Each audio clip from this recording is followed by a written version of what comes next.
Now, as you wait in, if you are here in the group watching from a live video, or if you're here on Zoom, and by the way, the only people who can be on Zoom are people who are my students inside Oracle Cards Magic or Certified Deck Creator program. Okay, so they are here, they can ask questions personally, but you also can ask me questions even if you're not inside Zoom. I will be making sure I am watching all of that. So I think Nick is arriving just now. As always, he's right on time. He's incredible. I can't wait to introduce you to him. So I'm just checking all of the technology just to make sure and just to let Nick know that, just to remind again, I am broadcasting it live into the large free Facebook group, but also I have some people here on Zoom who are students and members from Oracle Cards Magic as well. And yes, so with that, all technology is working. We're all good. Nick is here. So without further ado, let me introduce Nick because he is one of a kind. I am very fortunate that we've met through Rosie, and yes, we met. Rosie introduced me to you, and yes, and then we just had a meeting, and we met when I just started my membership. I think we had about 20, 25 people at that time.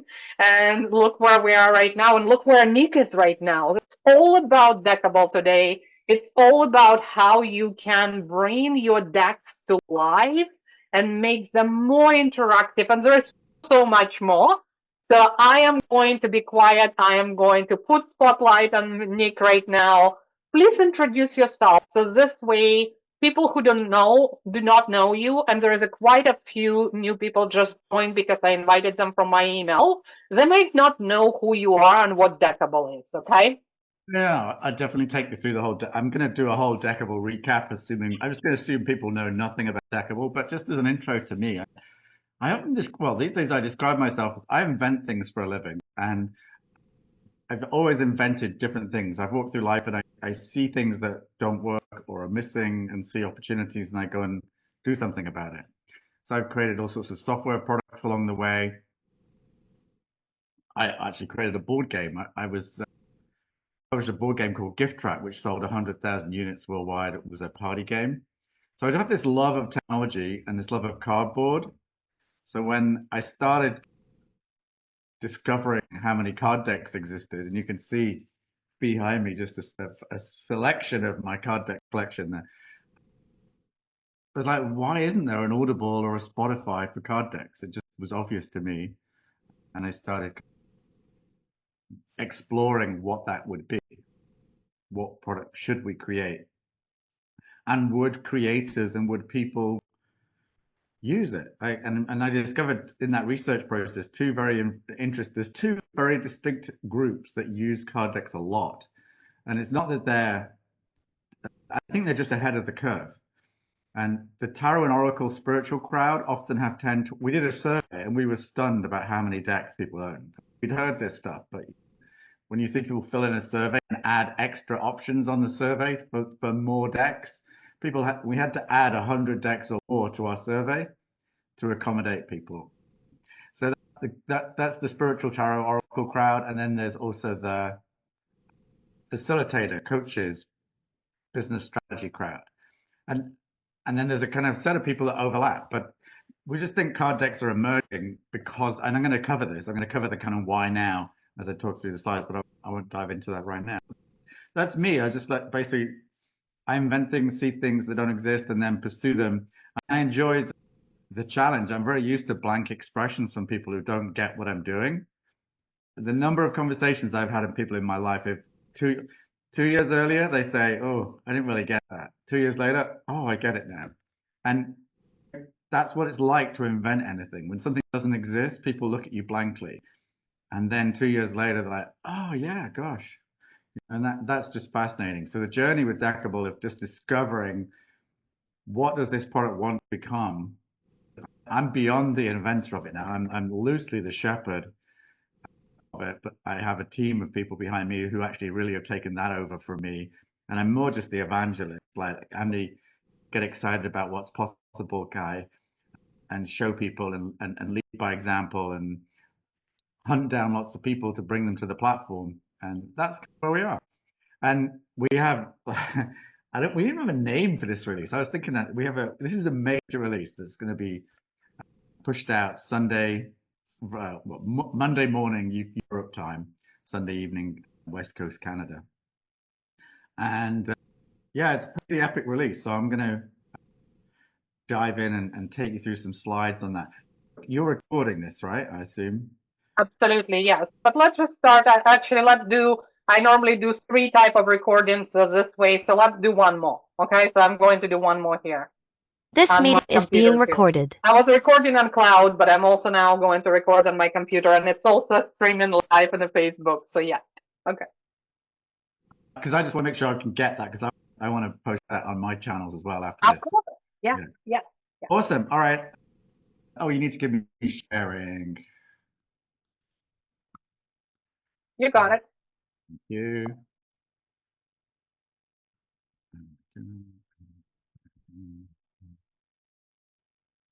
Okay. And share screen. And share. All right. Let me just flip that over to that.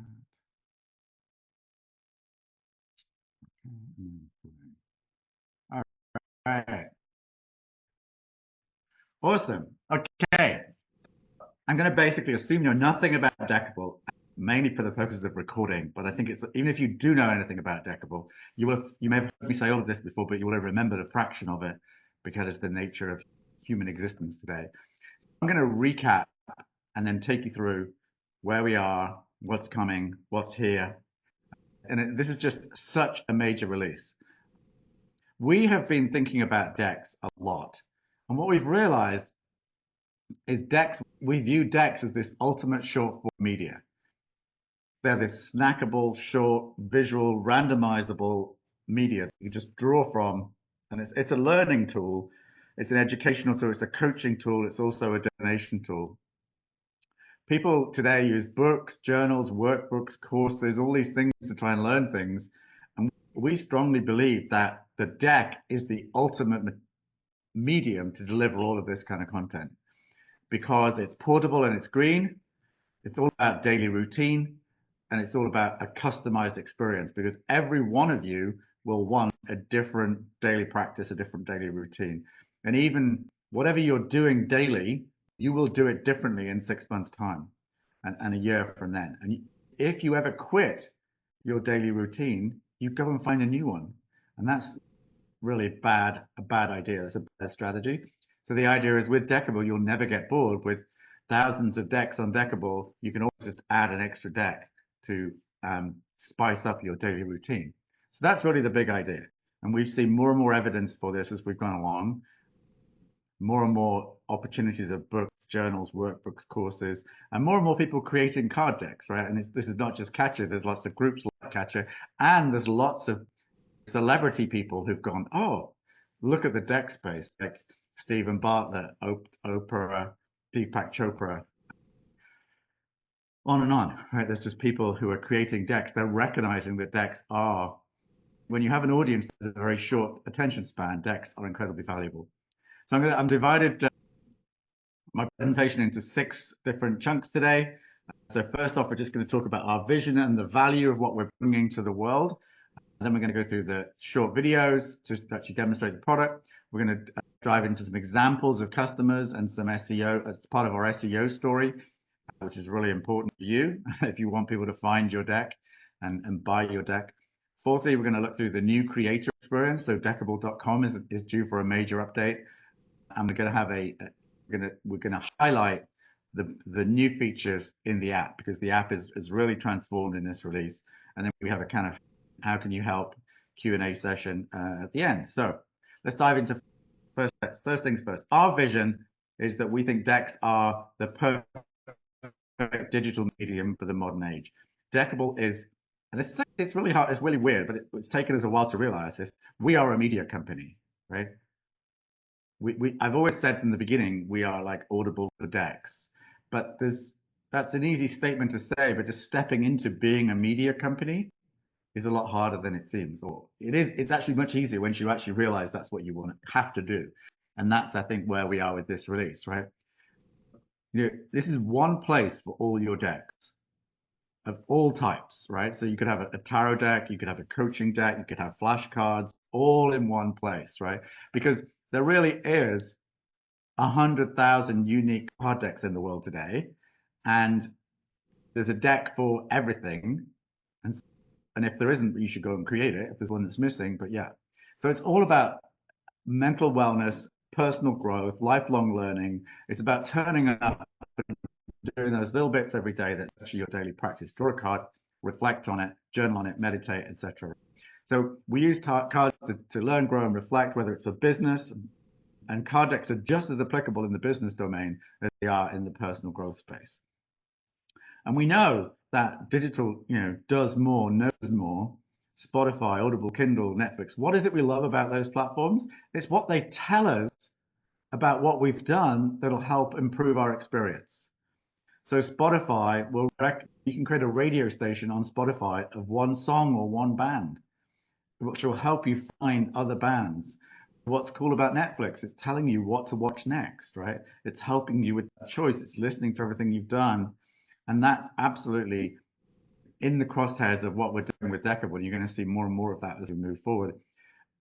We, as a platform, you may not realize this, but as a platform, we get to see exactly what's happening and how people are doing stuff. But more importantly, we get to see what they're not doing. It's very easy to ask questions of what are we doing, but it's sometimes and often more important to ask what they're not doing. And that is what's driven, that data is what's driven this release for Deckible. So let's have a look. What is a digital card deck platform? Because if you say the word digital card deck to most people, if they don't know about Deckible, they glaze over. They're just like, what is that? I don't understand. And what it is, because the weird thing about card decks is they're really used by, at the moment, a subset of society. And we think that's wrong. We think everyone could be and should be and will be using card decks. In fact, we all use card decks. We've all had flashcards in our existence. I did my daughter's father the bride speech with index cards. I actually put them on Deckible. But card decks are everywhere. We just maybe haven't seen it, right? So what does a card deck platform bring? Shuffling, it's randomization, it's suits, it's grouping the cards into similar clusters. It's how you arrange the cards when you choose them. So we support spreads or layouts, as we call them. We have freeform canvas, so you can move the cards around. You're going to see that. We've got automatic journaling and meditation. And people go, what does that mean? The number of creators that, even having seen Deckible, they still ask me, so what do I have to do to add journaling to my deck? Nothing. That's what automation means, is you don't have to do anything. You draw a card and you can journal, right? Every time you draw a card in a platform like Deckible, it's going to save away everything you do, because why wouldn't it? Why would you want it to forget what you've done, right? We add in audio and video per card. And this is what's stunning, is we haven't just made card decks digital. We have transformed them into a digital medium for the digital age, for the modern consumer who is always doing stuff on the go. And there's too many people who are doom scrolling today on their phone. And we've got a platform and content that lets them create highly productive personal growth moments where you're on a bus, on a plane, on a train, in a cave, waiting in a doctor's reception, getting your hair cut, whatever it is. It's there for you on your phone to make most of those moments. Right? So not only do we save the cards you draw, and we make it visual, we can go back and see exactly how you laid the cards out on the canvas. We can see your journal, right? This stuff's important because we didn't just say, let's digitize a card deck, because if we did that, it would do 1/10 of what Deckible does. We said, what would a card deck want to be if it was made digital? And that's what we set out to create. So we've integrated a guide I find the guidebook is the funniest thing about the whole card deck industry. Nobody wanted or wants ever to have a guidebook. The only reason the guidebook exists is because there isn't any space on the card, right? You would put all the information in the guidebook on the card, but you've got a two-sided paper problem. With digitally, we don't have that. We don't have a two-sided limit. So the third and fourth and fifth side of our cards are the guidebook. We don't need a separate guidebook. It's integrated. You don't have to look up the card, which is super tedious, so people don't do it. It's there, right? That is powerful. We also support mixed deck readings, so you can combine a card from here and a card from there and a card from there. That is a really powerful experience, both spiritually and in the workplace, because it's a wonderful randomization tool. Human beings, I'm incredibly creative, but I know that when I sit down and use card decks, I'm going to come up with things that I haven't thought of myself, combining random options, right? It's powerful to do that. So that's what you get from a digital card deck platform. And a lot of people ask me why now, and I won't go through all of these, but there's just so many factors that are driving why the time is now. Shortening of attention spans. Everyone's got mobile devices, right? There's a massive content, but we've got less time and a shorter attention span. We've got addicted to short form media. So how do we learn? Not now, university is what I call just in case learning, right? We go to university, we study, and we learn stuff just in case it might be useful later. The modern way of doing it is to learn just in time. And if you've got a card deck that teaches you how to do marketing or onboarding or HR, or you don't need to learn that until you need to learn it. And that's the wonderful thing about card decks. So there's many trends as to why now, but all this adds up. And what we're creating, our mission is to create a bigger market for card decks. We know that if the people who use card decks are in the minority today, but they've got something, there's something about the experience. It's tactile, it's fun, it's engaging, it's playful, it's like a game. People's psychological resistance is broken down because they think they're playing. They are playing, it's playful, it's tactile. So that's why card decks work for people. And people use them in the workplace for coaching and creativity and facilitation. You can do divination and personal growth work through tarot and oracle and that. And you can also do therapy and wellness stuff. And all of that all resolves around having a daily practice, a daily routine of turning up and building healthy habits, right? And that's what we bring. But we think by making this available on your phone with an abundance of decks, is that we can create a much bigger market for card decks globally. And digitally, it's just more effective. Because when you want that card deck, where is it? At the moment, it's at home. In the future, right now with Deckible, it's in your pocket, it's on your phone. Every deck you want is there, right? So that's what we're creating. We believe in abundance. We're creating, there's more room, there's room for everyone. This is the mobile age, and we can repurpose the books, courses, ebooks, etc., card decks into a digital medium format that's on Deckible, and it's very engaging compared to other mediums. This is going to a bit of a niche here, but it's worth knowing that we forget 80% of what we learn within 48 hours. That is scary, right? That means you're going to constantly be relearning things you forgot 48 plus hours ago. And that's a research-driven statement. It's not just my belief, it's research-driven. And then equally, the other thing that's research-driven is we remember 90% of what we experience. And so the idea is to create digital experiences, and that's what Deckible is, a digital experience. So comparing it to a book, you may not know this, but books, ebooks, and courses, 80% of people 80% of people do not finish a book they start. 94% of people do not finish a digital course that they start. That is terrible. If you're an author, that's enough to make you stop right there and say, I'm not going to write anything if I know no one's going to read it. What's the point? Whereas a deck, it's short, it's snackable, it's memorable, it's all about building habits. Unlike just a book, it's words, it's visuals, and it's media, audio and video.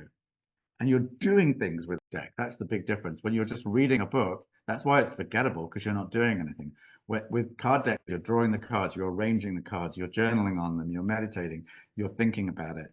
So it's a participative experience, and that's why it's memorable and worth learning from. So, this is just to summarize that, but basically snackable variety of card decks is ultimately personalizable.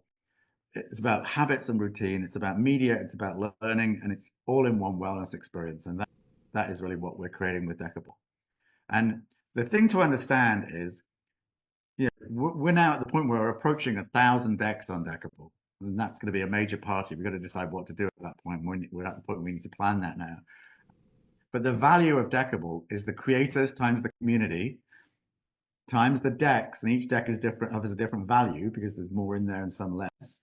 But as the decks get more valuable and there's more of them and there's more fans of Deckible and their love for Deckible grows as Deckible gets better, that is a multiplication that brings a lot of value to everyone, right? And we started 2 years ago with like 150 decks. I forget the number now, but it was, building that up, and the products got better and better because we've learned what it is we're creating, and it's evolved so much. But right now, to see this, if you see Deckible for the first time today, you'll be like, whoa, I didn't know that was possible.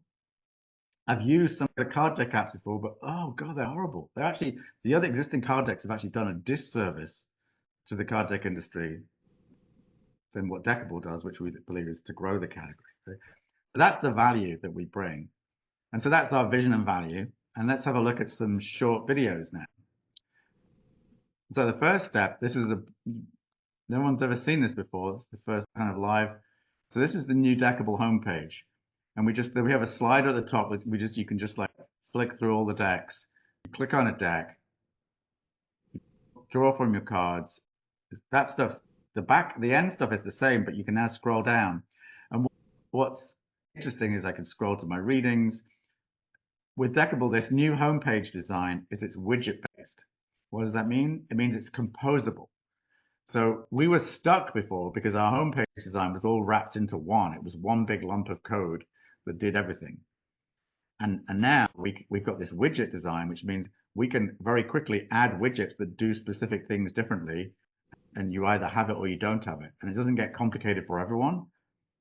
People can personalize their widget experience on Deckible to what they want, right? So this is a big transformation because it's going to open up and enable many things from here, right? So if we get time at the end of this, we can dive in and I can do some live demo of it, but that's a recording of it. And we're going to see some more bits because there's more change. But here's the classic Deckible. Here's some cards. I can flip them over. I can journal on them. And I can type on my phone, or I can just talk to it. And if I talk to my phone, it transcribes the words for me, right? In the coming months with Deckible, we're also going to let you upload images, photos, so you can hand journal and photograph it and upload it. I'm sure we'll then transcribe that. So things are evolving. So this is the old Deckible here, but at the end of that, but we'll be updating that. And then meditation, you can set a timer, draw a card, it bongs you in the meditation, counts down to the end, and then bongs you out. And so it gives you the tools you need to just gather that piece, right? And it's powerful to have all of this in one place instead of having to go over here to a journaling app, over here to do something habit tracking, over here to do drawing of cards. That's chaotic, and you're never going to be an expert in all those different apps. With Deckible, one app that does more. We want less apps that do more. We don't want more apps, basically. No one's saying, give me more apps. The answer to my problem is more apps. It's the opposite, right? And that's what we believe Deckible can do. And so basically the features of the platform, you can take a deck and shuffle it. So there's the back of the card shuffled up, mixed up, and when I touch it, I can stop the shuffle. So I'm controlling the shuffle. And you saw there, I flipped the cards over and I shuffled on the other face. I said before we can have three or four faces. So you can shuffle on any face in the deck. Totally up to you. Very, very simple. The cards are multi-sided, so you can drag some cards onto the canvas. You can flip them all over. You can drag it onto the canvas, drag a couple of cards on. You tap them and flip them over. So this is a three-sided deck. Tap, tap, and you're back to the same starting point. Powerful stuff. Or we've got browse deck. We can select cards. And then when you're ready, you put those cards onto the canvas, so it's all integrated. And then when you've actually got a lot of cards on the canvas, which you can do, and this works great on a phone or a tablet, but you can just arrange the cards. You can get rid of the cards that you don't think match what you're looking for, and then choose again, refine your choices, and you can begin to pinch and zoom the cards to prioritize. You think which ones you think are bigger and smaller and more important, put them in sequence. You can size them. It's like a survey tool. It's very engaging though. Who loves doing survey tools? Nobody, right? But here you're playfully expressing yourself, and it's engaging, it's fun, and that's a really big part of card decks. And then people say to me, "Oh, I love the tactile. I don't think I want a digital app because I love the tactile nature." I'm like, "You haven't used Deckible, have you?" And and they haven't, because if they had, they would know Deckible is entirely tactile because you can pinch and zoom the cards in a way you can't do with a physical deck, right? And a physical deck won't remember every time how you drew the card. Won't remember your journal. That's an integral part of Deckible. And this is the big game changer, I think, is when we integrate audio and video. And a year ago, I think we maybe had 1 or 2 decks that had this. Now we have a collection of amazing decks. Here's just some of them, and I'm going to step you through little short video clips. So the first one is a deck by Elaine Brower, who's a yoga teacher, and I'm just going to choose a card from her deck. Compassion. And you can hear this now. Can you spend today seeing all interactions and even apparent conflicts through the lens of compassion?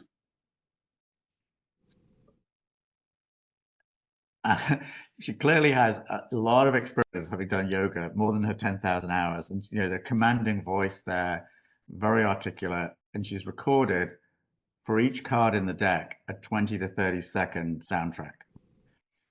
So it's very compelling to help you grab a moment, reflect, set your intention for the day, journal, meditate.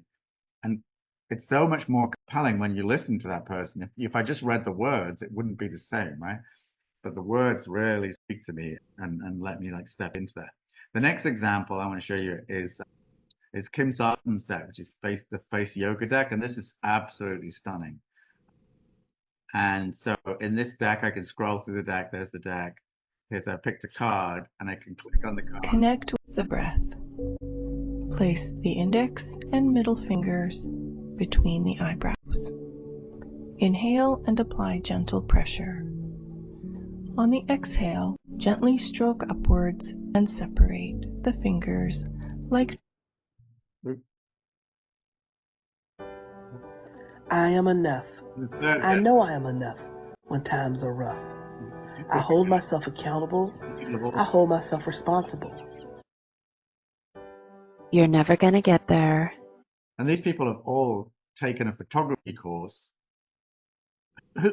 By a show of hands, who loves having their photograph taken? A lot of people don't. And when people have a photograph taken, they're often like, "Oh, not that one. Let me choose the photos." Oh, here's Kim. There we go. Both those decks, the Kim's deck and the Enough Experience deck, they put media in your hands. It's emotional. It's tactile. You can not feel if you take Kim's deck and you start doing the exercises, you've got Kim to guide you. It's much easier to watch her do that than to read some words to tell you how to do it, right? You can see it and you can try it and watch again and try again and keep watching the video. It's really compelling. And it's beautifully delivered. It's super compelling to have that content there. And the Enough Experience is a personal a self-portrait class that people go through, and then they take their photo, and the first 100 people that take that are going to be put into a deck with 100 people that have their photo, they have an audio track to express how they feel enough, and they write a letter to their younger self. It's a beautiful experience, right? And both of these, all 3 of these decks are stunning experiences, right? You couldn't create this without Deckible. You can get this is a digital experience on your phone. It's moving, it's emotional. That's what we need to produce a healthier, more present, more mindful society. And that's what you can do with a digital deck. So if anyone's, given we have Kim here, perhaps we should ask some questions if anyone wants to ask anything of Kim of the making of the deck. But that seems like a good opportunity. I can just carry on, of course. Should I just carry on? Yeah, I'll carry on. Cool. Okay. So then let's have a look at this, drill into some more of the new Deckible platform. So first of all, people have been asking for this. We now store your preferences. So you click on About You, which is one of the widgets on the homepage, and I click on About You, it steps in and lets you choose which of the 7 segments you're interested in.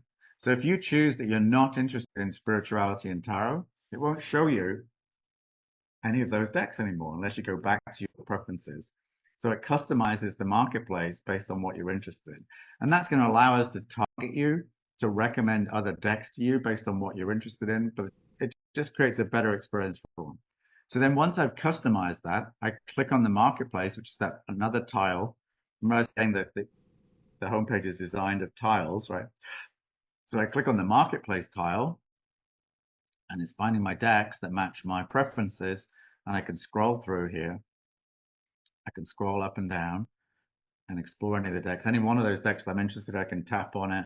I can learn more about it. I can even trial that deck. So let's learn how we would trial a deck. So here it is. I found this creative thinking deck. I'm going to tap on it. I'm going to try it. I could just buy it. And now it said you're good to go. And it's going to download that deck for me. And now I can go and draw cards. I'm going to pick 2 cards at random from the deck. And there it is, right? And so I'm trialing that deck. And I have that deck on my phone for free for 3 days. And then I can, if I choose to buy it, and I can buy it at any point. And what's encouraging to me is we see a lot of people who start a trial and then end up buying before the trial is over, because they wanted to see, they didn't understand what it was. They wanted to see it. They wanted to touch it. They wanted to get a closer idea of it. When you give people that, they're like, oh, now I'll buy it. And that's great. So this is the new experience. This was, we had a lot of this. It was available on Deckible.com. The marketplace in the app was very outdated. We hadn't touched it in a while, but we knew we wanted to do all of this stuff. And so we've got to this point where now you've got preferences. So we know what you like, and we can target you, and you can target yourself with that. And the marketplace is customized for you. So that's very powerful. Okay, so that's the short videos over. And then I want to just labor this point. If you are creating a deck with the intention of making money from the deck, if this is a commercial venture for you, then SEO is really important. And so basically just how you get searched, how people find you, and Deckible is doing incredibly well in the search space. So I've got 2 examples on the screen here. One is Tal Shai, who's one of our creators, and I work very closely with Tal on this. I think she has 18 decks on Deckible, and they're all kind of personal growth therapy kind of decks. And every one of her decks has got a video on it, and the video, you can have videos on the cards, but you can also put a deck on the video so people can watch the video before they buy the deck. What's amazing about this is Google loves those videos. So if I searched here for Tal Shai deck, you can see it pulls up the Deckible page, but it actually finds the video on the page, and it puts that widget with the playable video on the Google search page. That's phenomenal. That's you winning page 1 of your search term, right? Here's another example, Meta Associative Card Decks. I searched for that. We're on page 1 for that. Because we can create a genre on Deckible with any type of deck. We've just created one for Kim's deck, so we created a yoga deck genre, and we have like 10 or 10 decks on there. There's only one face yoga deck, but we hadn't created that before, and now we've got that. So more when people start searching for yoga deck or face yoga deck, they're going to find Deckible, and that will also have the impact of bringing more people with their decks to Deckible. And the more decks there are on Deckible, the more there is for everyone to find. So as remember that like the 3 circles before with the mathematics of creators times decks times community, this all gets more valuable. And the searchability, like we regularly get people reaching out to Deckible because they actually asked ChatGPT this question, how do I digitize my deck? And they're recommended to come and find Deckible. So not only you can find us, you'll find us all over Google, but GPT and the like are well and truly primed to understand what Deckible offers. So that this is a really compelling story. So that's that. This is Mike Hardcastle. Mike has got 10 decks on Deckible right now. They're all business decks. And Mike had this deck before, and he's built a business and with training businesses on the use of these decks. And he hadn't quite figured out what to do, but he recognized he was running out of stock of his print run, and he didn't really want to print more decks, and he was looking for a digital solution. He found Deckible, and he's recognized now that because it's all digital, he can now sell globally instead of just in the UK. I mean, he could sell it anywhere, but the cost of shipping and the cost of stock was punitive. So now he's got an amazing collection of decks on Deckible. They're really good decks, and they're like book summaries, but more than that, because his decks span many books, so they're much more useful than a book summary that just summarizes one book. He summarized the whole set of practices about how to sell, how to marketing, how to do this. It's all packaged up, and everything that's in those decks references the books and the speakers and the authors where these ideas come from. So it's really standing on the shoulders of giants as a model. So Mike only joined Deckible not too long ago. This is an example of a deck from Germany, and Deckible isn't even in German or translated at this point. This deck, these guys have sold thousands of decks on Deckible via tokens and on Deckible.com. People are buying this deck and using this deck every day in Germany. So we've debated when are we going to translate Deckible into other languages, and that's definitely on our wish list. But what we found is we actually have people with multilingual English and French decks, English and Spanish decks, English and German decks, because you can have a second side to your deck, which could be the German translation, the French translation on the third side. So these guys have done really well. I think they sold 600 decks in the first 2 months of being on Deckible. So that's very incredible. I think what we've discovered is the people who actually promote their deck, a lot of creators hate that idea, so they don't tend to promote.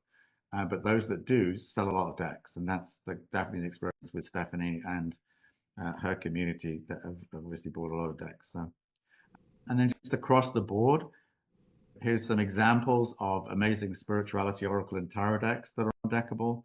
There's a lot of them. That's the more decks there are, the more valuable it is to everyone, right? You can have comfort in knowing, like I own 800 books on Audible. It's very comforting to know that I can go and find a book. I'll find anything I want to listen to, I can go and get it on Audible. Honestly, if I find a book that doesn't exist on Audible, unlucky. I'm not going to go get the printed version, because I choose to read my books when I'm running, when I'm traveling. If I'm going to sit down when I could have read, I'm going to create something. Like I'm busy creating things for Deckible if I'm sitting down, but I read and do all that kind of thing on the go. Everyone's different, right? But knowing that you have all these decks in one place, it's comforting. And we have people who've got 10, 20, 30, 40, 50, 60, 70, 80 decks on Deckible. They've bought that many decks, right? So that is your target customer. We've proven that people will buy lots and lots of decks and use Deckible every day, right? And Deckible is getting better and better with every release. So that gets it. We get the insight from the data of where are we losing people? How could we bring people in more? And that's what's driving our preferences and our activity. So wellness and therapy decks, we've got the CBT, DBT, ACT, we've got just a whole rack of different therapy types on Deckible. And you can buy these decks and then start your daily practice, drawing from the decks, following the actions and the exercises that are recommended in each of these decks. And that's a very helpful personal growth driven activity to do that. So there's a lot of wellness and therapy decks on Deckible, and we get more every week. I think I had 12 decks yesterday to approve. This is where we are with Deckible, that there's just this queue of people lining up and putting their decks on Deckible. We have some amazing workplace and coaching decks, And you're going to see in a minute, we have some amazing features because the workplace is an exciting thing. If you can sell a deck into the workplace, you can sell 1,000 copies, right? That's a low number. There are many companies with 10,000 employees, right? And HR departments the world over are looking for things to inspire, motivate, and teach their staff. They have budgets for this, so you can create decks that target that. And you'll see what I'm going to show you later on is we've got gifting, which means an employer can buy 20 decks and then gift them to their team. So it's really easy. That's actually like child's play now on Deckible. So let's have a look at the new creator experience. We have a new website that goes live on Monday, and we've switched. It really looks very like Deckible by design, right? And we're trying to be more playful and less making less effort to explain what we do. It's just obvious what a card deck is, so we're just choosing to be more confident about that. Pick a card, any card. You know, when you've got this many decks, we literally have, I don't know how many cards, we have a lot of cards across all those decks, with all the faces of every card. It's a lot of information. And it just makes it fun and playful and accessible. And we are a media company, and there literally is a deck for that, right? Apple spent a lot of money teaching us there's an app for that. We know there's a book for that, and people will be knowing that there's a deck for that too, right? So that's cool. And the whole of the creator experience is updated. So the the platform looks like this now. It looks just like the app. There is a consistency between the app and the website now that wasn't there before. So it's really simple and streamlined. And then we've got the new customized FAQ. So people have asked us for FAQ, and our FAQ was rigid before. Well, now we can change it. We can update it without having to push out new code. So it makes it much simpler. So those do just expand all FAQ. Just click on any section, it opens and closes. Simple. Okay, so we can sell decks or bundles now. And this is in the product from Monday, but we won't have turned on, we're not going to turn on all of these features straight away, but we have them because we're going to roll them out. There's a big update, which I'll explain in a minute. And once we've got that proven, we'll know that it's safe to roll out bundles and these different things. But a bundle is just 2 or more decks for a price point, right? I don't know, Katja, how many decks have you've created several decks on Deckible? For myself, I just have 1, but the whole community will have 68. Okay, so there's a lot of options to create bundles there, right? I know Kim has got 4 decks, and you created a deck for someone else, right? So as an example, right? But bundling is just, what we're going to do is create starter bundles for each of the 7 categories. So this is a business facilitator starter bundle. This is a therapy starter bundle. This is a wellness starter bundle, and put together 3, 4, 5 decks at a price point that'll hook someone into Deckible, because we know people repeat buy decks on Deckible. We just need more people to be on Deckible repeat buying. We know people love the experience, so now when we sell bundles, it's a great way to sell more decks, right? So that's cool. We've got this already right now with Deckible. We can redeem, and a creator can buy a series of tokens and then use those tokens to gift their deck to someone. But this same mechanism now supports gifting and gift cards and gifting of decks, right? So you'll see here that I can, for your deck, if you want to buy a token, so here I've got this marketing expert deck. I've chosen to buy 100 tokens. It sells it for half the price of the deck, and then this will give Mike 100 tokens, and he can then give those tokens to his customers. This is the first version of what we've had of this, and it's proved very successful. We've sold and given away a lot of decks through tokens, but this is where it gets really exciting. We can gift a deck now, and you can see here I'm using Mike's example.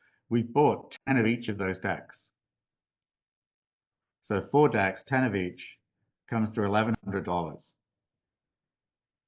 And then as soon as he buys that, so he clicks on gift checkout, there's the Stripe page, which gives you the full breakdown. You just pay tax decks and pay the amount on your credit card. And then you receive these unique tokens for each one of those 40 decks. And you just give those tokens to each person, and then they redeem them. And then someone's got that. We don't need to worry about emails or any of that complexity, and you'll see why in a minute, because Deckible is going passwordless. And I'll talk about that in a minute, but we're almost. It's just compelling stuff because it means it's so easy to sell more decks to more people more easily. People have asked us, can I gift a deck? Can I have a gift card? It's like, oh yeah, we can. But we had to do some other things first before we could get to this point. But now we have decks, bundles, gifting of decks, and the next thing is gift cards. And this is gift cards. So here I've gone and chosen to buy one $25 gift card, two $50 gift cards, and three $100 gift cards for $425 total. That's my Christmas shopping done. I check out, pay for it, and then it gives me tokens for each of those gift cards that I've bought that I can give to each person. And you can send them via email, via Deckible, or just grab the token and give the person the token. And when the person redeems the token, that will then no longer be valid because it will be used. That person will have, and we just do a 1 for 10 points to every, or 100 points to $1, and you then use points to buy your decks. It's very simple. And we have those 3 different card options. And then, so the next, so I've basically gone through, that's what's new on Deckible.com and the creator experience. And now let's have a look at the new consumer experience, because I've shown you some of the app, right? But let's just really focus on what those features mean, right? The first one, the big one, is we have gone passwordless. What does that mean? Why are we doing this? We're doing this because what the data tells us that a lot of people just download apps generally today and then do not want to go through that last step of having to create an account, right? It's just too much burden for some people. And you pop up a form that says, give me your name, your password, set a password, give us your email. It's just too much for a lot of people. And so going passwordless means you don't have to do that. If you look at Netflix, you look at Audible, Spotify, they don't give you a pop-up form that we used to all fill in 3 to 5 years ago. They just ask for an email, then they give you a PIN and you're in, right? And with Deckible, that's exactly how it works. And it works the same on .com. On the website, you can get in, you log in from Monday, you'll be able to log into Deckible.com with a PIN, and you'll see that. You just put in the email, it'll send you an email with the PIN, you paste the PIN into there, or if you're on your mobile phone, you'll get the email to your phone and you click there's a link and it'll fill it in and open you up into the app. And once you're in the app, you don't need to, once you've got the app, unless you deinstall it, you don't need to use another PIN again. It's just simpler. And you don't have to remember your password. The number of people we get lots of emails, oh, how do I change my password? I've forgotten my password. I've logged in with the wrong thing. It's like, oh, you don't need any of that. It's just too much complexity. So passwordless is a big deal. And then I talked about the widget design. It basically means you can customize the experience on the homepage.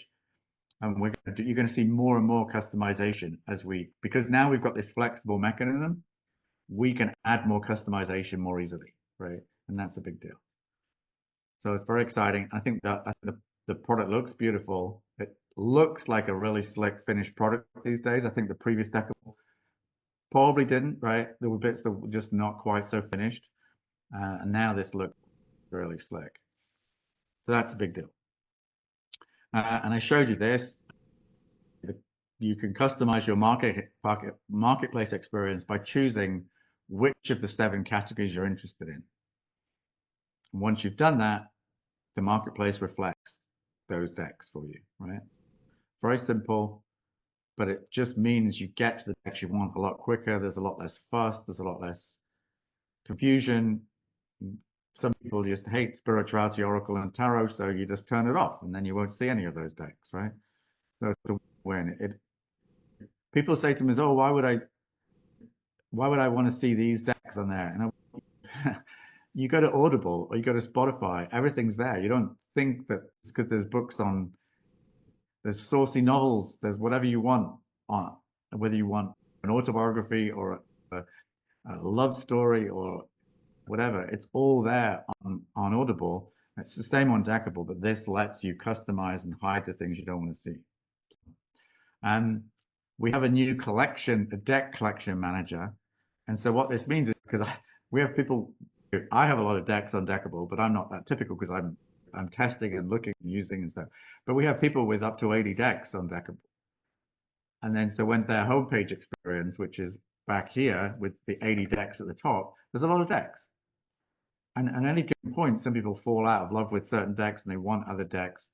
So you literally come to this page and you open up, this is from the search tab at the top of the marketplace, at the top of the homepage of Deckible, and you can go through each of your decks and just tap. And if you tick it and make it go purple, that's going to be visible. If not, you're hiding it, right? So it's a very powerful way of just simplifying your own Deckible experience, customizing it the way you want it. And you might hide a deck and come back to it later, right? These are the 5 decks I want to work on at the moment. It's all there. And then you change your mind and you add new decks and you customize it as you go.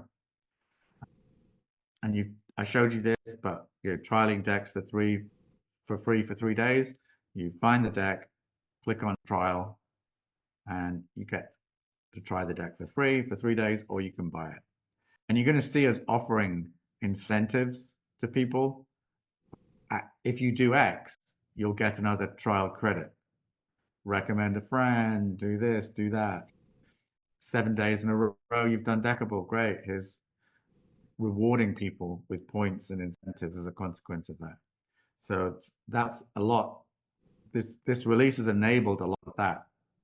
It's not all, you can't see it all yet, but that's what's coming down the pipe. And we also have integrated support. So we've got a contact us button at the bottom of the Deckible page, and you get in there and you say you've got a product issue or a purchase issue, or you fill in that, you tap on those buttons and it takes you to email us and send us your information to Deckible. We've got the icons to connect to all our socials everywhere.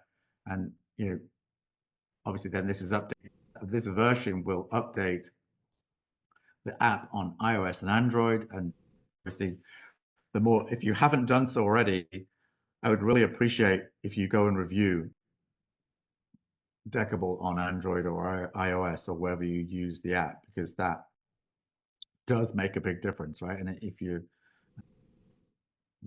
it's hard to get people to do that stuff, but when we do, it gets a higher rating. People who discover Deckible will judge it more highly based on the number of people who've rated it, etc.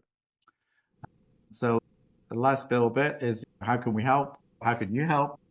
Yeah, right now, promoting your deck is the big thing. Linking back to Deckible and to your deck. On Instagram, I think you can add 4 links from your Instagram profile page. So one of them could link to your Deckible page, your Deckible personal profile, or to an individual deck. So the more you link to Deckible, the more other people see other people using Deckible. The more you promote Deckible, the more other creators will see. And it's all groundswell momentum growing. Like it's getting easier and easier, but it's compelling. You could definitely help by making a video for your deck and adding it to your deck page on Deckible, because that will help you get indexed. It will drive you to page 1 on keyword terms around your deck. And if you're here to sell decks, I assume that's important to you. So that's a low effort thing to make yourself a 2 or 3 minute video that explains why your deck exists, what problem it solves, who it's for, what you achieve with it, the transformation going from this to this, right? That would be what I would suggest you do. And teach people the deck. And do not assume that people know what a digital deck is, right? This is a new category. We're creating a category. We're creating a big market for decks, but that's not a simple thing to do. And we need your help. We need your help to support us and to validate what we're doing and to recommend this to friends and to mail this out to your mailing list and to promote it. You can buy gift cards. You can donate, give gifts to people. you can promote and share that your usage of Deckible through social, right? And literally, our vision is there: more decks, more publishers, more variety, more sharing.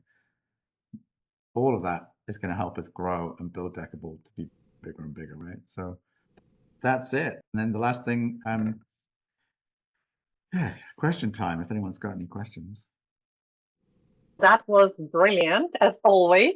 I know you shared some of those new features with me when we talked, but it's blown my mind, right? So every time there is some updates, it's absolutely incredible. We have a lot of questions. We have a lot of questions, which is great. I also want to let you know that we have time. If you want to do any demo or anything like that, so just let me know. What would you like? Would you like to answer? Let's do the Q&A, and then I'm happy to, I'm not rushing to go anywhere, so I'm happy to do a demo. I have my iPad, I have my tablet here, I have Deckible.com, I can demonstrate anything from there. This is big, I don't know. Honestly, I would love to hear from people who are on this call. What is the biggest thing that you feel like, wow, that you didn't, what's the biggest transformation you've just seen that you didn't know about Deckible, or what does this solve for you? That it's great to hear that there's kind of response reaction, like I didn't know, blah, blah, blah. Because I say this stuff all day long, and sometimes I feel like I repeat myself, which I clearly do, and still people don't know, which is the nature of the beast. That is 2024. You have to just keep saying, but it's really valuable to know what it is that people thought was wow, because maybe that's something I should talk about more. What particularly resonated with you? What was the new thing that you saw? I think Rose Rose, go ahead. Let's just make sure it's short. Okay, so short and concise. But go ahead, you can share what is it that you like blown your mind today, and ask your question if you want. And everyone else, please put in the comments as well, what is it that you're most excited about. I also have a lot of comments on my Facebook Live, so I will be reading those ones as well, okay?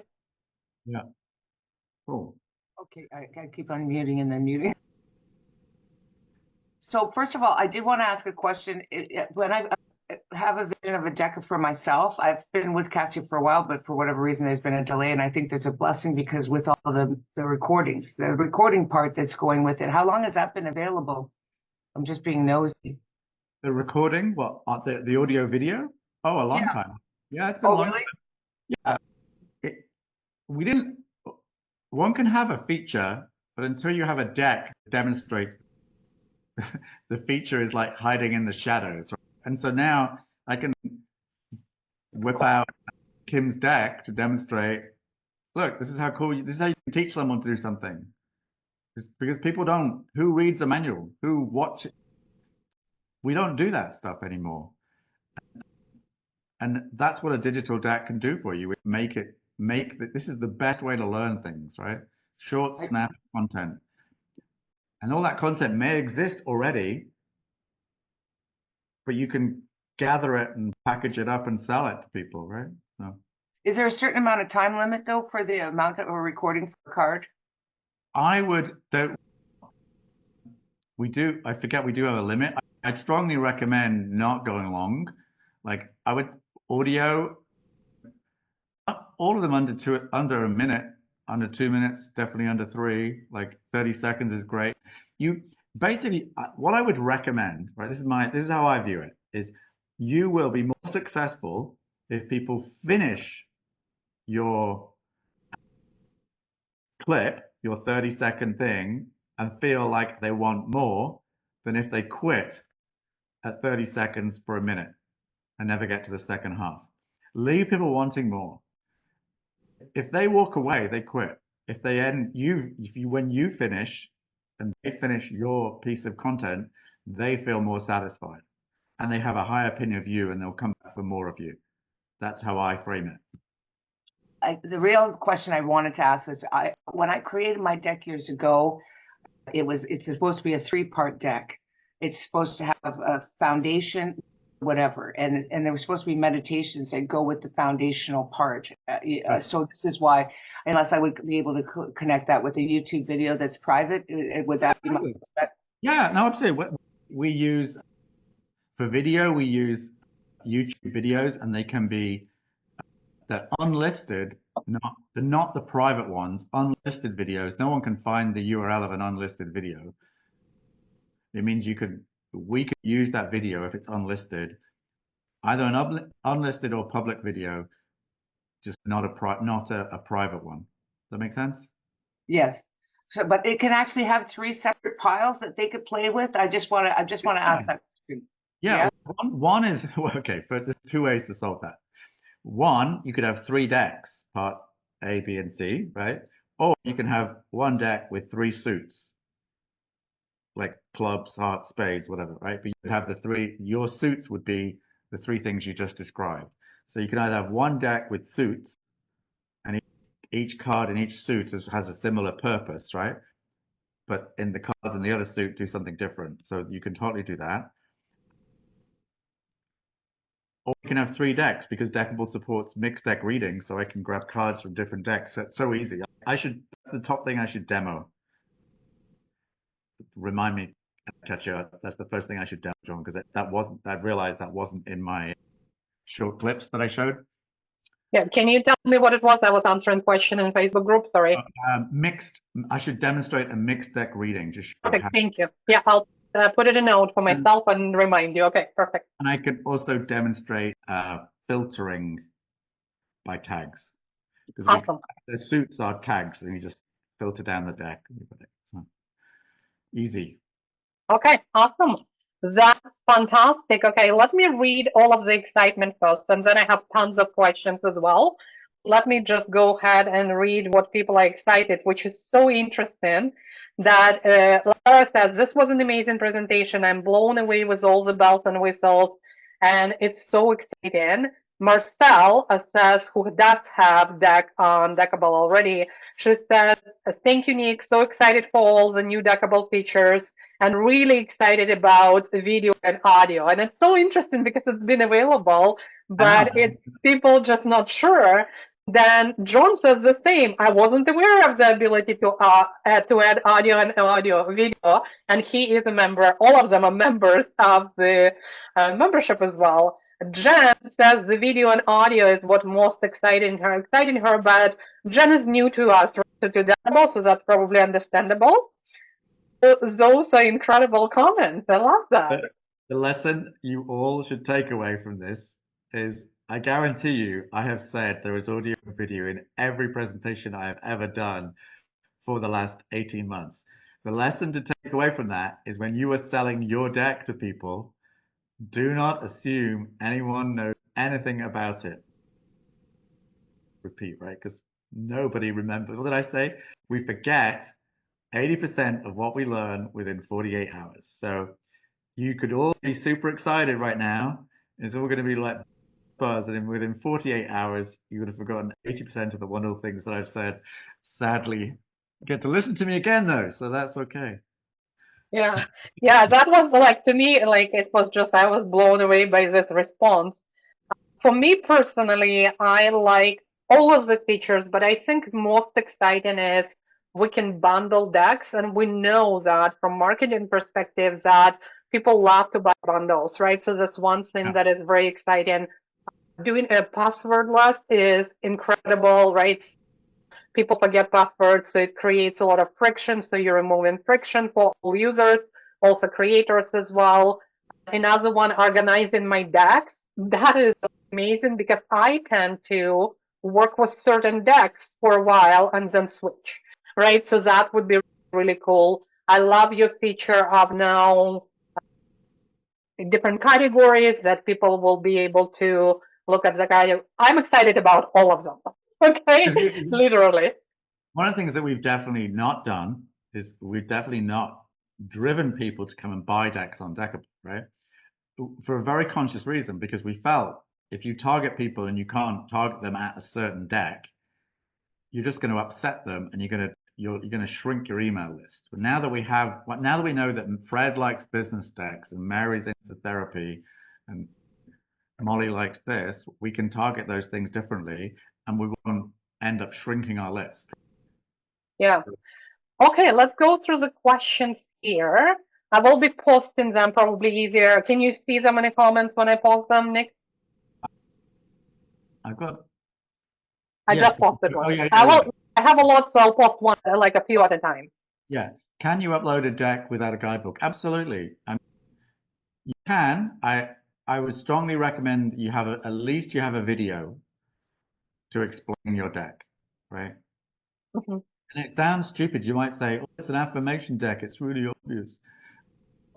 Don't assume anything is obvious. Don't just imagine you're talking to a 5-year-old who's never heard of what a card deck is and they don't know what affirmation is. People don't get offended by talking simply. They get offended or confused by people taking things too complicated, right? Same question. Joe, yeah, you could, and I think it's worth having a guidebook though, even if it's just one card that's 2 sides that says, so I use my deck, draw a card, think about it, tell people what to do. If you use cards every day, you are sitting at a point of assumption of knowing how to use card decks. Imagine you're selling to people that don't know what a card deck is or how to use it. And that's what you need to put on your guidebook card. It doesn't need to be complicated. Could just be, it's a deck of cards to randomly inspire you, draw one at random, sit with that, think about it, write down what it feels. That's a guidebook card, right?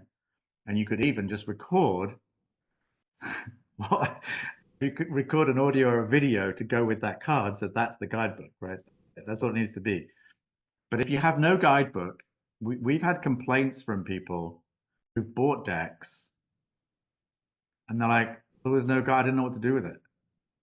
And at the time, I felt that was invalid and an unjust comment. But now I feel like we should mandate that every deck should have a guidebook, even if it's one card, right? Yeah, so Nick, I think there is like a follow-up question there from Emma, and Okay. she's a therapist. So she's asking, she said a lot of therapy cards do not need a guide because it's like a metaphorical cards. So I Right. think for those categories, we don't need the guidebook specifically, just explanation. Don't assume that people know what a metaphoric card deck is or how to, right? Yeah. So I think saying that that's a heavy debate. I have moved from thinking that the no guidebook is okay to thinking you should at least have one card, one side that says there's nothing to it, just draw a card and see how it makes you feel. That if that's it, and the person who needs, there are 2 types of people in this world, right? There are people who will go and poke around and prod and work what it is. And other people will go, what do I do? I need guidance. And if you don't speak to that person, they're going to try your deck and they're not going to buy it, right? That literally is what the experience is, right? Yeah, great point. Really great point. I love that. Yeah. Okay, so there is one question from Lynn there, and then I will, because I have a lot of questions coming up as well. So Lynn just asked, is there a way to purchase just 5 credits? Yes. You can buy credits, you can literally gift 1, 2, 3, 4, 5, 6, 7, 8, 9, 10 decks to someone. And you can buy tokens in the same way. Okay, I'm just going to paste the way I know Deckible is not spelled correctly there. I'm just copying and pasting from the group. Okay, that's all questions from John. Yeah, thousands of people are using Deckible every month, right? People are returning. Like people have what we've noticed is everyone has a different returning pattern. Some people use it daily. Some people have used it daily every day for 2 years, right? Some people use it weekly. Some people use it, every 3 days. It's a very varied personal experience. I think pricing has got nothing to do with sales or downloads. What matters is promotion and brand. If you have a good story, if you can communicate what your deck is about, and you're an active participant and a promoter of your deck, you will do better. It takes work, right? It's not. Is there a pricing sweet spot? I would say no. I would say I see no price resistance. I see resistance to people going, what's a digital deck? And that's why we brought about trials. People are trialing decks and they don't buy every deck they trial, but a lot of people do. And a lot of people buy decks before the end of the trial. It's just they want to get their hands on it to see what it is, right? So I would strongly say having a guidebook, having a video to teach people how to get going with your deck is what's going to be the winner. Can you add audio to yourself to support the guidebook itself? Yes, guidebook cards are exactly the same as the cards in the deck. So anything you can have, a card in the deck can have 2, 3, 4, 5, 6, 7, 8 sides. It can have audio and video. A guidebook is exactly the same. And I honestly do not undervalue your deck. We launched with way too many low price decks. Way too many creators set their price at $2.99 or $9.99. Our typical selling price is in the 15 to 30, 40 range. We're seeing more business decks coming to Deckible, and we're going to be adding more price points above 90. Our top price point right now is $99, but we're going to add 150, 200, and beyond. Yeah, price is not a problem. It's package up the value, people will pay for it. Can you access Deckible on your desktop or laptop? You can if you're a creator. We don't have a full desktop experience right now. If you're on the Mac, you can install the app on the Mac using the Mac, or you can use it on a tablet if you want more screen space. We are actively exploring and ideas on how to develop a desktop version. That's a very, very high priority for us right now. And we're exploring which way to do it. It could be that we may just offer a kind of light version on Deckible, and then we might offer integration with Mural and Miro, which are two, because it's more a big desktop space. We think of it as more of a kind of enterprise space, and people can use your deck in Mural and Miro and the like. So we haven't decided that yet, but that's where we're heading.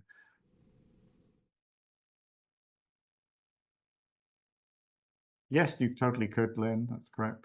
Yeah, did you already answer what is the limit for audio? Oh, limit, yeah. We probably do have a limit for audio. I think it's probably 20 meg. It's horribly big. I wouldn't, honestly, if you're creating something that long, you've missed the point of what Deckible is about. Deckible is a short form media, right? And if people don't make it to the end of your video or audio, they feel that they got bored. As I said before, that would be my advice. And honestly, that's part of my advice. The second part of my advice is we are making up this as we go along. It's a new sport and nobody really knows, right? But that would be where my inclination would be. If you walk away from something because you didn't finish it, you're just not going to feel as good about it. I'm hoping you replace the spreadsheet with something. We haven't yet, but that's definitely part of it. Honestly, if you really hate the spreadsheet, you could always pay someone to upload it for you.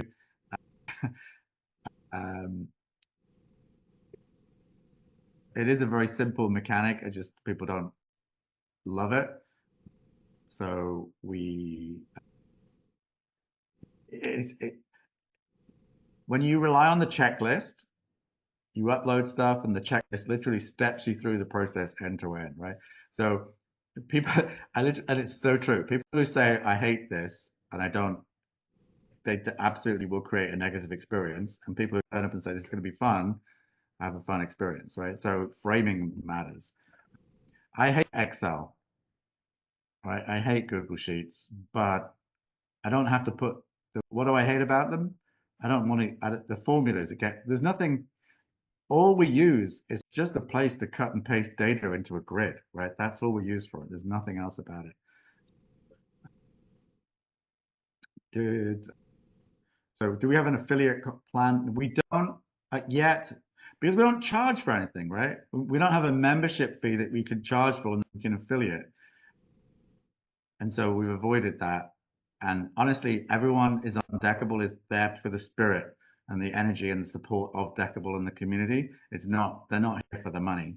And that's more important. I'd rather have, we will probably add it at some point, but that was our motivation and thinking behind that. Did the offline issue get fixed in this release? Yes, actually, it did. We also fixed an annoying bug in the tarot spreads didn't load back with the right card being highlighted. That's fixed too. One question: if I need to make changes, add a card to my guidebook, reading my spreadsheet. Yeah, you just keep the same spreadsheet. You add to the spreadsheet or you overwrite what's in the spreadsheet, then you download it again and you upload it to Deckible. Deckible is absolutely designed to let you update your deck, right? You use the same spreadsheet, you don't overwrite the sequence column. All this is in the video that explains it. If you follow those steps, many people do update and add cards and update things. It's very simple. Yeah, if you did something wrong with your spreadsheet, then if something goes wrong with your spreadsheet, I would just go back to the basic template we provide and repaste that stuff in and carry on from there, right? If someone messes up a spreadsheet, that's okay. And some people do crazy things and you can't fathom that, but they remove columns and people do things that don't follow the instructions. It's pretty hard to keep up with that, but literally, if you get stuck with the uploading process, if it's a deck that's published, I would just make a new template, make a new spreadsheet, and paste in your data. If it's a brand new deck that you haven't released yet, just delete the deck and start it again. Make another deck. Don't make it complicated. It's really simple. If you consider what it does, right? It's a deck is as many cards as you want, with as many sides as you want, with guidebook cards. It's incredibly complicated, multi-dimensional structure, but we actually made it pretty darn easy. That said, I'm not defending it. There are other ways to load import decks which we plan to implement, but we will also keep implementing the way we've done it because it's quick. Like honestly, I can load a very complicated deck in 10 minutes. And I've done it 100 times. If I had to upload one card at a time and one image at a time, I'd be there for hours. So, yeah, if you did something wrong, just start with a new spreadsheet. Would definitely be my advice. Yeah. Okay. Am I missing any other questions? Should I demonstrate the? Oh, there's a question for Kim. Can we ask Kim a question? Because people are asking questions about her decks. Kim, if you don't mind to unmute. Question for you, how long are your videos for each card? And how long did it take you to record them and create this deck? Because I think people think it's too complex and they're worried about that videos may be too complex. I really would love to hear from you because your deck is absolutely unbelievable. So please let us know. So each of my cards teaches one singular exercise. And they're not complex, but I would say each video is under a minute. Most of them are probably about 40 seconds, something like that. And I have one that runs long. It's about 4 minutes in length because it's a full facial massage, which is multiple steps. So that's the longest one. How long they took me to record? Like 4 minutes for the one and 40 seconds for each of the other 40. How many cards do I have? I think I have 45 cards. So 45 times 40 seconds, like an hour maybe to record each one. But then there was a layer of refining each one. So there's a music backing track for each card. It's the same music, and I created the music as well. So there was that piece. And then each one also has the text overlay. So that's another step in the creating process. And then of course I had to upload them all to YouTube. So that's another step, which takes a while just to generate those URLs.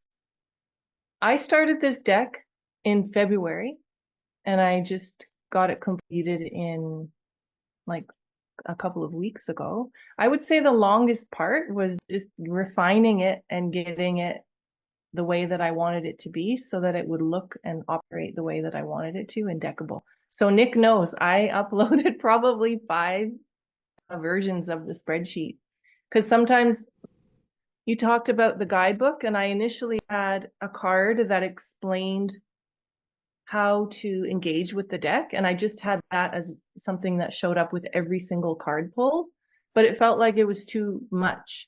So Nick suggested instead to just have that information in the guidebook section. So each time you pull a card, if you're brand new to the deck and you're not quite sure how to use it and engage with it appropriately, you just click on the little guide icon at the bottom and it opens up that instruction for each and every deck. It's each and every card is the exact same. But that allowed my cards to not have as many faces. So my cards have the back, which is common across, and then the front, which is just a still, like an image of me in like freeze frame doing the exercise. And then another face of the card is explaining the areas of the face that the exercise targets and the benefits. And then each card has an added bonus, like a self-care activator is what I've called it. That would be 1, 2, 3. I think there's 5 sides altogether, 4 or 5 sides altogether for each card. And then of course the link to the video is right there. I did say that I started in February and I finished just a few weeks ago. That does not mean I worked on it solid for that period of time. I did the recording and then I had other things in my life and I went back to the project in September. The bulk of the work was done from September to end of November, basically. Yeah. One of the things I've discovered is when you're making a video that's that short, you can actually typically record it without needing any editing because you can just say it and do it all perfectly. And then it's sometimes quicker to just record it again than to have to go into the editing tool and remove ums and ahs or things. Right? It's up to you. Everyone's different. So I'm not speaking as I'm doing the exercise. I'm just doing the exercise. Yeah. So that was another piece. I had to record the voiceover. Yeah. And then I hired my daughter and she did that work for me. Amazing. Thank you so much for asking those questions. I believe I asked all of the questions that I actually was able to see in Facebook. I was trying to keep up with the stuff. I think Kim has a question. Do you have a question? Okay, go ahead. I did have a question. So, you know, in Amazon and I think it's generally in Amazon, when you're looking at an item, when you're looking at a book, for example, it will bring up at the bottom of the page, it will bring up a list of other books that are similar, related. It will say, oh, most people buy this book with this book. I'm wondering if there's going to be any sort of thing like definitely that's definitely totally part of our plan. We basically we've just updated the store to be much more dynamic, and then now and also this kind of we have exactly the same genres in the Deckible.com store as we have in the app now, which we didn't for a good while. So now, for example, your yoga category will be in the app automatically, right? Where it wasn't before. But then the next phase of that is to have recommendations and people who bought this, bought that. Yeah. And it does say you can, if you find a deck, when we have bundles, it will tell you can also get this. You could save money by buying this deck with this bundle. Great, thank you. Cool. Any other questions? Any other questions before we get into the demo? Because that would be exciting to see all of those amazing features now. Okay. Who wants to see it on a phone or a tablet? Any preferences? Any preferences? Put it in Facebook group or here. I'm monitoring both of them. So would you like to do phone or tablet? Kim says phone. Okay, And go with the phone. Okay, so advanced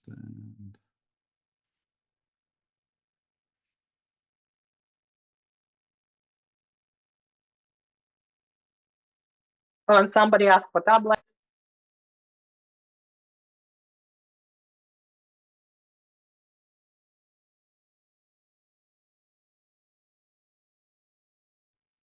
if I want to customize my experience, I just click on the search there and I tap which decks I want to choose out of the decks that I've got.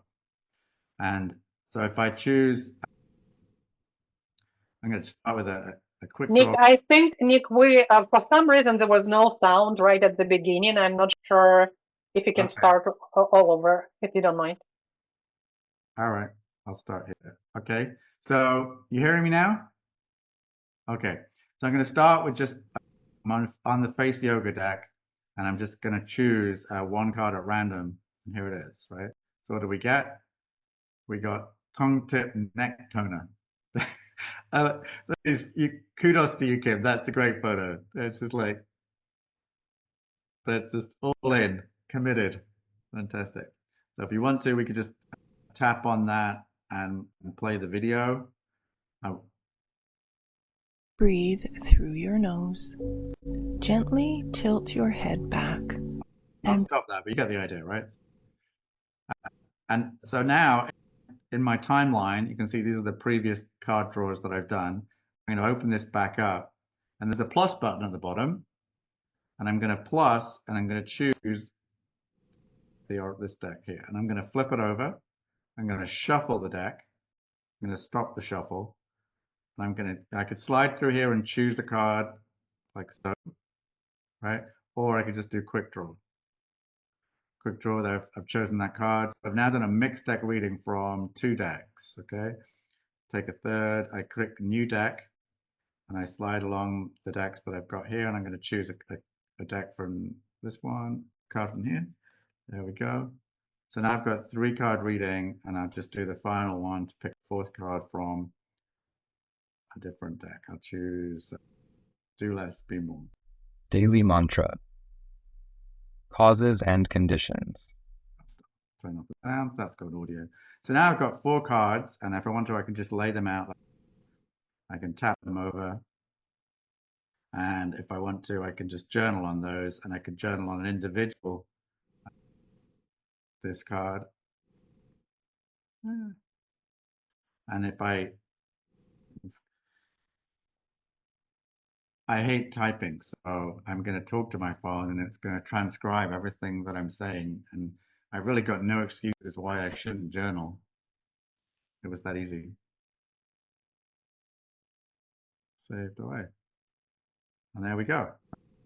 So that's a mixed deck reading from 4 picked cards from 4 decks. And if I go back in, this card was more ritual. This card was explore the shadows. Collect the collection of things you have cut off from, repressed, denied. So what rituals have I got in my life? What am I thinking that I've denied? And then this card was causes and conditions. And so this card was everyone has a story. We open ourselves to understanding. We open a door to healing when we feel stuck and judgment, etc. So pulling cards from different decks really brings you something to reflect on. Pretty much guaranteed every time you do a kind of mixed deck reading, you get a combination you've never had before, and it gives you something fresh to think about. So I think that's pretty powerful. So that was that. I also haven't shown any spreads in here, actually. That's true. Just thinking about it. So if I pick this deck and I go down and I could pick a different, so there's a Celtic cross spread, and I choose that, and I can just quick draw, and it will fill in the cards one by one for me. I can interfere and pick my own cards if I want, right? But I can just use quick draw to fill them in.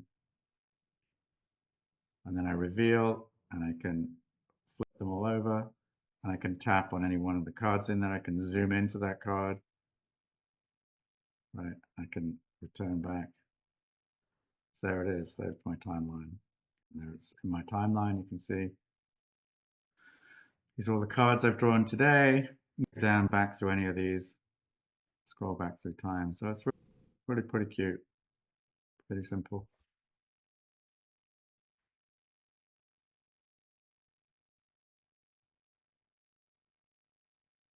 So let me look if there's any more questions there. You create your own spreads. Yeah, you can for your deck. Yeah, on indeckable.com. Could you add an extra deck to a spread like that? Not currently, Rose. That's definitely on the list. That is something that we have been meaning to do for a while. I just haven't got around to it, but that's top of my list to get things done like that. Yeah. And one of the things I strongly recommend, and I say this a lot to a lot of people, but not everyone listens and everyone acts, is like you should really use Deckible every day. Not just your own deck, use other people's deck, right? And that will give you much greater insight in what you're trying to create. Because you get blinded by your own creation. If you use somebody else's deck, you're less emotionally attached. You can learn and use it, see what people have done, get inspired by that, and that will help you design your own deck. You'll know what you like and don't like in what other people have done, and that'll help you design it.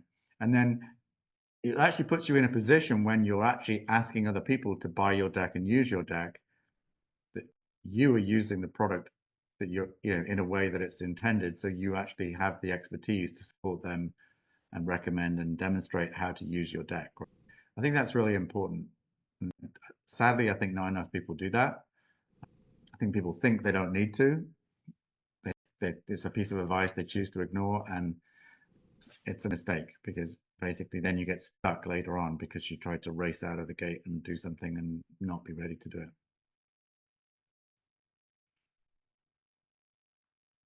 And the whole point as well is we want feedback from people. We want people to tell us what they like and don't like about the experience, right? That's what we're trying to build, is a better product. One of the things that's coming in the next few months is challenges. And challenges where you can basically pick some cards from the deck and then set yourself a challenge, or other people a challenge, to then draw those cards one a day for the 10 days of the challenge, right? And that's all about creating habit, turning up every day, drawing the 10th card in the sequence, journaling on it. That's creating social bonding, connection. Imagine you have 100 people drawing the same card on a day, right? Challenges are fun for that. It's very powerful. I call it daily practice, but don't worry if your version of daily is Thursdays and Fridays. That's okay. It doesn't matter. It's the same thing, right? Everyone's consistent practice, right? Consistent practice. Yeah. If it's, and I've noticed that because I look at people and see that I'm stunned how many people keep coming back and using Deckible again and again in a good way. But when I look in and say, oh, they use it every 7 days. They've used it for 12 months now, but they've used it once a week.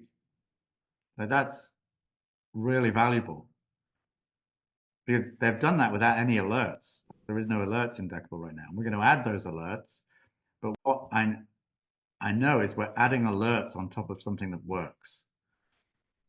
If we'd just done it with the alerts at the beginning, we'd have had people using it because they were being alerted. But we actually know that we've got something that is engaging and meaningful and habit forming without the alerts, right? It's like relying on the band-aid instead of, we've got a very solid platform that creates an engaging, tactile, meaningful experience that people love, right? And come back and buy more decks. And that's what we're nurturing to create. I'm so excited that you're so close to 1,000 decks. It's just so exciting. And I think Rose has a quick question as well. And Rose, go ahead if you would love to open up question or just your appreciation for, again, Nick giving his time so generously. I really appreciate you, Nick. Rose, go ahead. When I worked at the casino years ago, I had worked with a lot of women that were busy, and I would carry a deck with me of cards, and I noticed that they would read that one message and they would glow the rest of the day. And I feel like it's something for you to really sell to people, is the fact that just because of the fact that they don't retain things, that just that one tool itself from a deck might be easier to get people to do nowadays because of their attention span is so short because we're getting bombarded all the time with so much stuff. I know you started to say that at the beginning anyhow, but it's just maybe something to really emphasize, that it might be easier for them to retain things if it comes in bite-sized pieces, and that's what we're doing with decks, right? Definitely, that's what it's all about, right? It's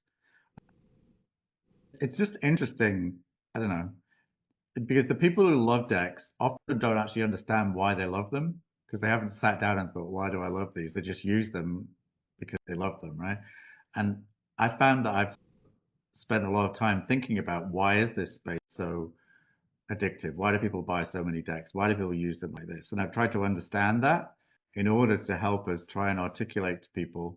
And honestly, the best solution to this is simple is best. The idea of saying, if it doesn't need a guidebook, just imagine that person doesn't know what to do with the card deck. Once you've got it, once you're in the club, people know what to do, right? But there's a lot of people who don't, I think.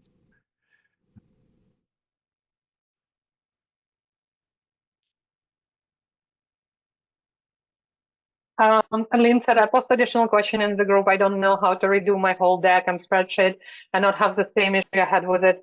Okay, Lynn, we can take it offline and we can work on it inside the group here. Don't worry about it. As Nick already said that, and you did ask the question that you need to delete your deck. No, don't worry. You don't need to delete your deck at all. All you'll have to do, you'll have to change what you want to change in the spreadsheet and just submit that spreadsheet with your existing deck. And then Nick's team will look at that and everything else. I don't get overwhelmed by that, because that is definitely not what we want, right? Yeah. All right, but if it's not your thing, then just find someone to pay to do it for you, right? It's not everyone's cup of tea to do this, and that's perfectly valid, right? And I think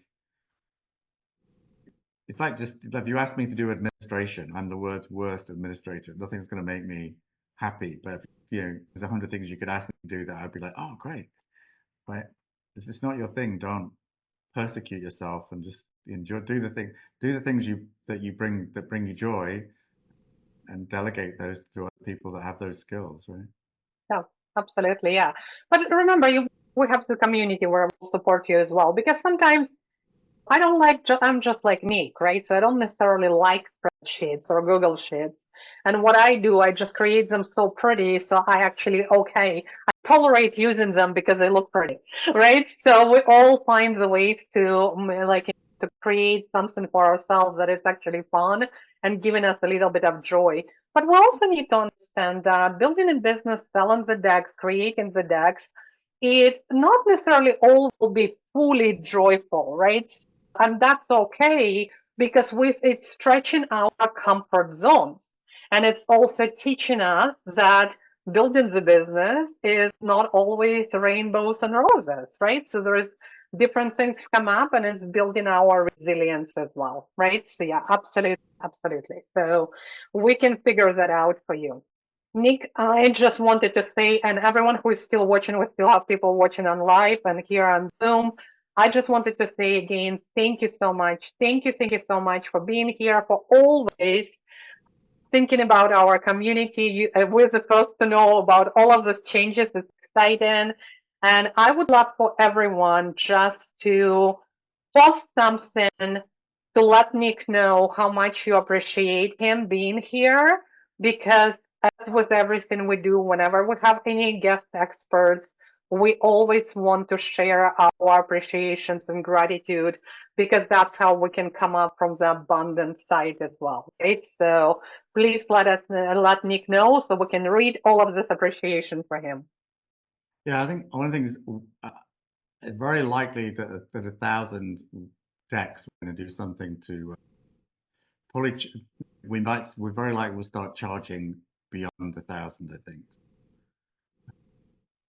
that's something to contemplate to get your decks in before we reach that point. And I'd love to get to that point really quickly. Like it'd be fun. We've only got 100. We've run. Mm-hmm. Fantastic. Kim says, can Nick create a promo post for us to share about the Deckible upgrade? What we will do, this video, I will be sending the original to Nick.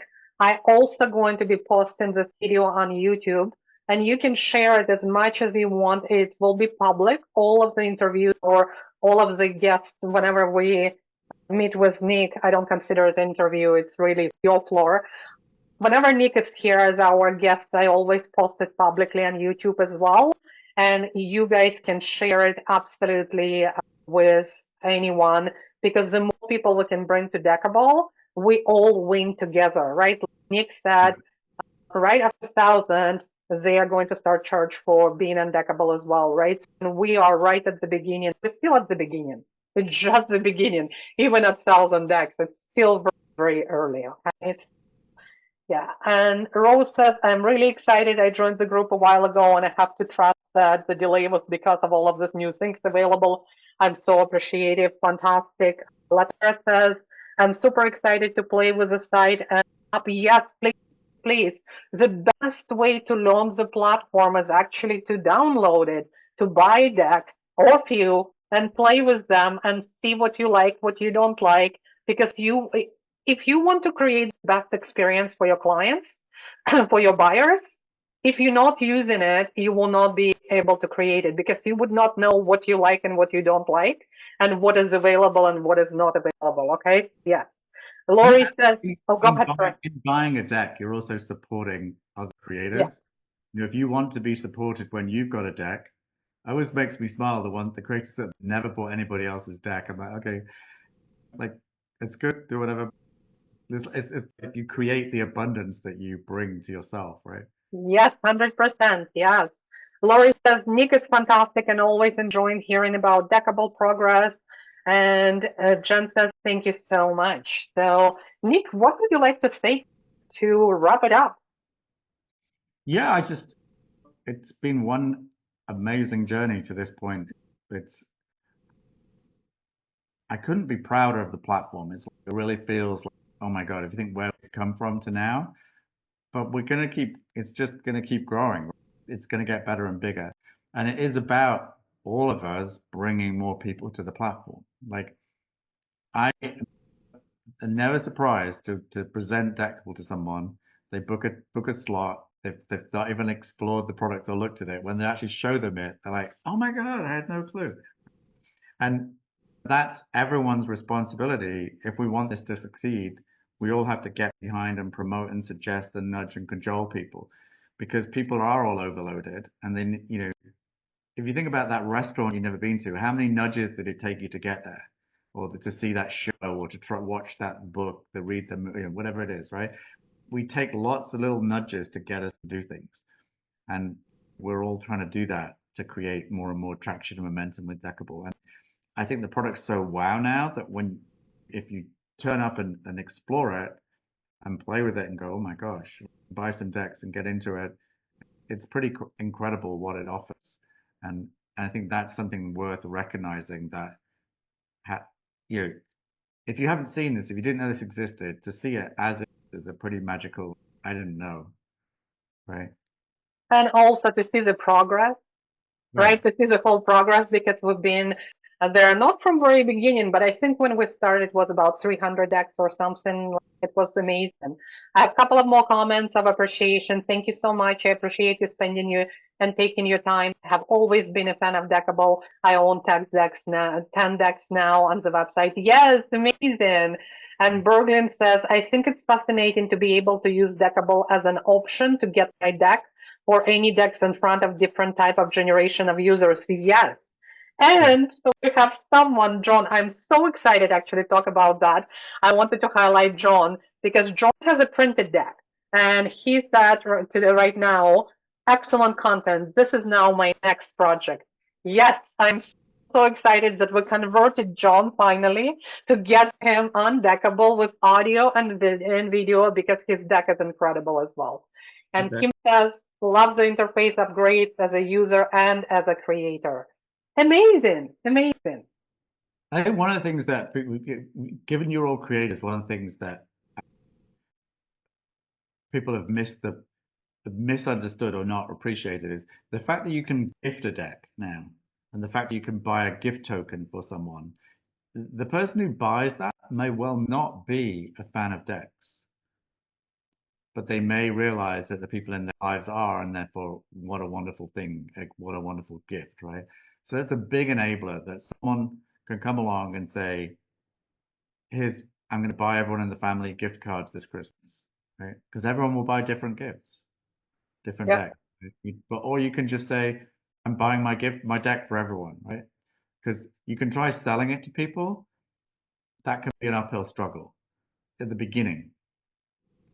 If you push it, you got to keep promoting these things, and then it will, the tidal break will flood at some point because it just gets, people have heard of it, more reach, more, everything just becomes more.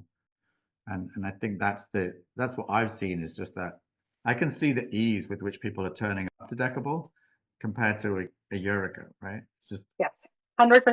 But it's also education. It's up to us creators to educate people because the digital decks are future of the decks.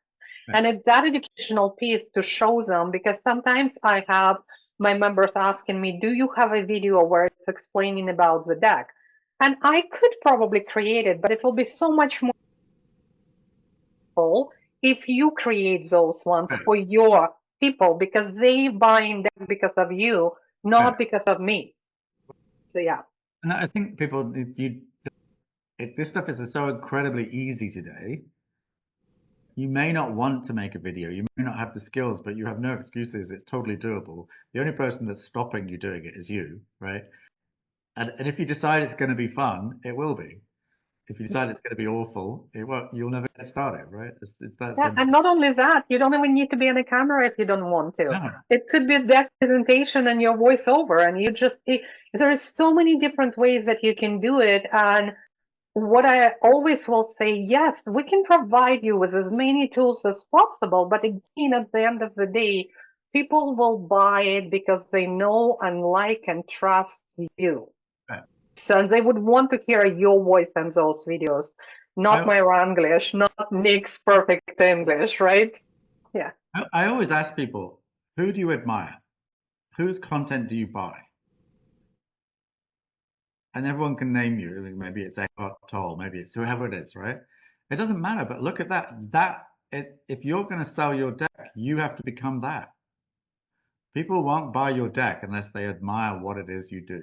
So you are choosing somehow, in creating a deck, choosing to step into the light, be seen, and stand by your product, right? If you don't promote it, if you don't talk about it, if you don't get on video, nobody else is going to do it. And if you don't want to do that, that's okay. Then perhaps your goal of creating a deck is just to fulfill a personal dream. And there's nothing wrong with that. But if you actually have the goal of making a living out of this or creating some digital income, then it's not going to happen magically. It's going to happen through hard work. Right? Yeah. And I remember the very first call we had with Nick, that was over a year ago. And somebody asked Nick, can you share examples of decks that sell the best? Right. And the Nick answer was, I will never forget. He said, it's about the deck that people are talking about, promoting. The more you're promoting, the more you're talking about it, the more you're visible, more people are seeing your decks. Those are the decks that sell. There is no specific type of deck that will be selling more. Yeah. No, we're heading close into, we're just shy of 900, but we'll be at 1,000 pretty quick. Like literally 2 days ago, I had 12 decks in my inbox to approve. So you can see like that.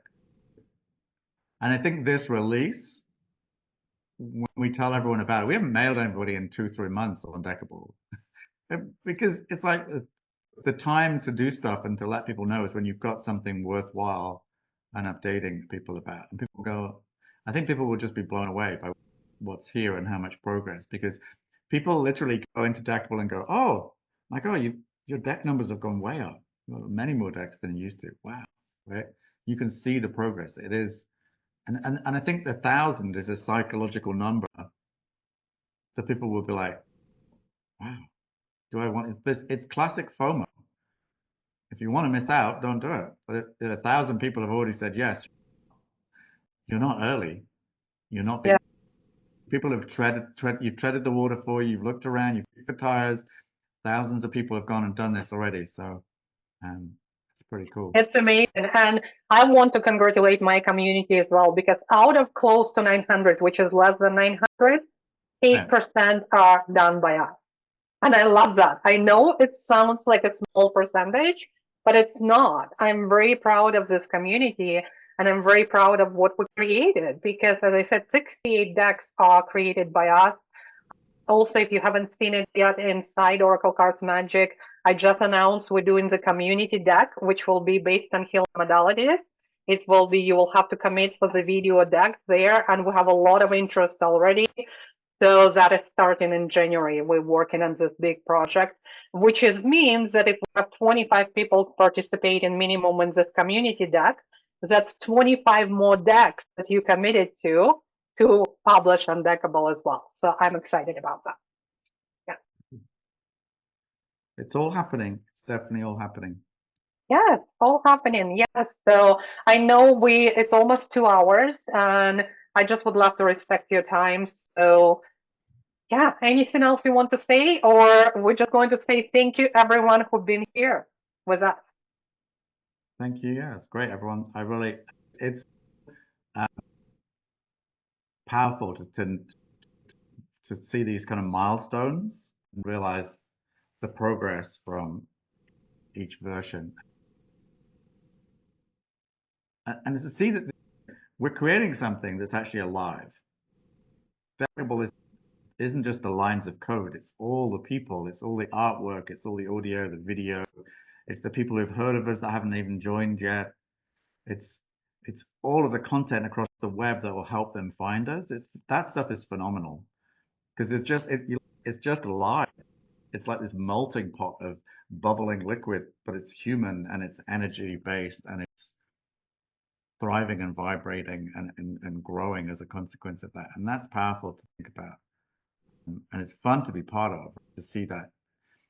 There's nothing more rewarding to me than my inbox. Somebody pops into my inbox, I've never heard of them.